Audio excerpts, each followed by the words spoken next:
CM Ramesh పై దాడికి TDP కార్యకర్తల దాడికి సంబంధించిన మరిన్ని వివరాలు మా ప్రతినిధి నాగరాజ్ అందిస్తారు.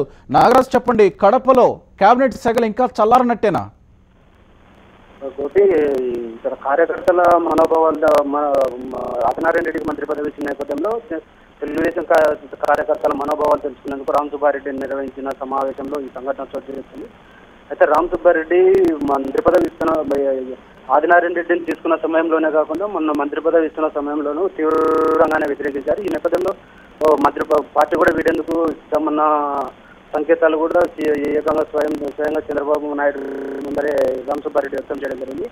అయితే ఈరోజు కార్యకర్తల సమావేశంలో అటువంటి నిర్ణయం ఏదైనా తీసుకుంటారనే ఉద్దేశంతో రామ్ సుబ్బారెడ్డి కార్యకర్తలకు రామ్ సుబ్బారెడ్డికి నచ్చజెప్పేందుకు సీఎం రమేష్ నాయుడు ఇక్కడికి రావడం జరిగింది. అయితే ఒక్కసారిగా సీఎం రమేష్ చూసిన కార్యకర్తలు పెద్ద ఎత్తున అందరూ కుర్చీలు విసిరేస్తూ తమ కేకలు వేస్తూ రమేష్ నాయుడుకు తీవ్ర వ్యతిరేకత వ్యక్తం చేశారు. దీంతో కుర్చీలు కూడా దాదాపు ఆయన రమేష్ నాయుడు మీద పడడంతో వెంటనే రామ్ సుబ్బారెడ్డి ఆయన మిగతా నాయకులు వచ్చేసి ఆయన కళ్యాణ మండపంలోని మరో గదిలోకి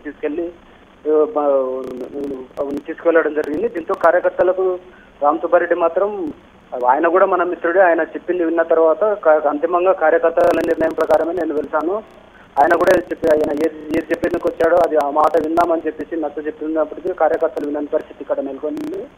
అయితే ఇక్కడ పోలీసులు కూడా కొద్దిసేపటి కిందటే వచ్చేసి అందరినీ సర్దుమని ప్రయత్నం చేస్తున్నారు. కార్యకర్తలు మాత్రం ఎంతకు మాత్రం వెనక్కి తగ్గడం లేదు. అతను ఎంత కార్యకర్తలు మాత్రం అది రమేష్ నాయుడు పూర్తిగా ఎంతో కాలంగా పార్టీ నమ్ముకున్న తమకు అన్యాయం జరిగేలా వివరిస్తూ ఆదినారాయణ రెడ్డి వర్గీయులకు మాత్రమే వంతపడుతున్నాడని చెప్పేసి కూడా ఆగ్రహం వ్యక్తం చేయడం జరిగింది. ఈ సందర్భంగానే కార్యకర్తలు తీవ్ర ఆరోపణలు చేశారు.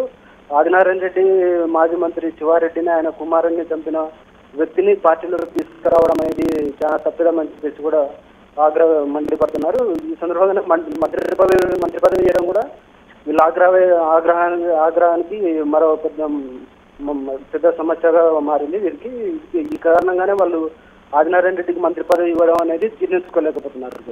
అయితే నాగరాజు, రామసుబ్బారెడ్డి ప్రశాంతంగా ఉన్న రామసుబ్బారెడ్డి చంద్రబాబు వ్యాఖ్యలతో వెనక్కు తగ్గినా కానీ కార్యకర్తలు ఇంతగా రెచ్చిపోవడం వెనక లోపల ఏమైనా జరుగుతుందనుకోవచ్చా? అంటే ఇక్కడ జమ్మలమడుగు నియోజకవర్గం కడప జిల్లాలోనే ఒక ప్రత్యేకతగా చెప్పుకోవచ్చు. ఇక్కడ నాయకులు కలిసినప్పటికీ కార్యకర్తలు ఎటువంటి పరిస్థితుల్లో కలవలేని పరిస్థితులు ఇక్కడ ఉన్నాయి. ఇది పూర్తిగా ఫ్యాక్షన్ నియోజకవర్గం కావడము, రెండు కుటుంబాల వల్ల అనేక మంది ఫ్యాక్షన్ గొడవల వల్ల సర్వం కోల్పోవడము, తర్వాత తగాదాల్లో తమ వారిని కోల్పోవడం వంటి నష్టాలకు గురి కావడం జరిగింది.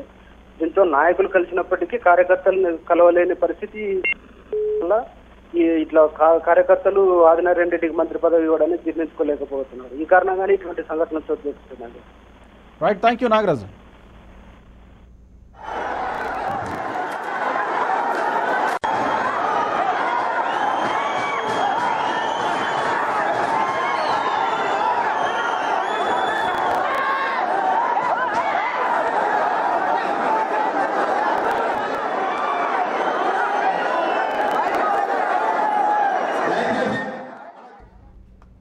కేబినెట్ విస్తరణ సమయంలో కడప జిల్లా నుంచి ఆదినారాయణ రెడ్డి రామసుబ్బారెడ్డిలో ఎవరికి అవకాశం కల్పించాలన్న దానిపై పెద్ద పంచాయతీనే జరిగింది. అయితే రామసుబ్బారెడ్డికి ఎలాంటి అన్యాయం జరగదని సీఎం రమేష్ మంత్రి గంటా హామీ ఇచ్చారు. దీంతో రామసుబ్బారెడ్డి వర్గీయులు కాస్త శాంతించారు. అయితే మంత్రివర్గ విస్తరణలో మాత్రం ఆదినారాయణ రెడ్డికి చోటు కల్పించి రామసుబ్బారెడ్డికి మొండి చేయి చూపించారు.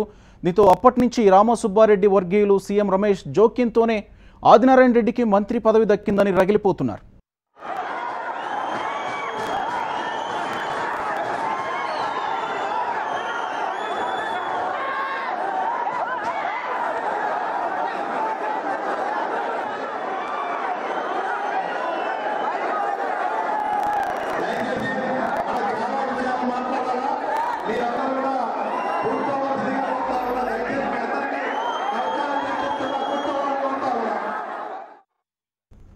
రైట్, ఇదే విషయంపై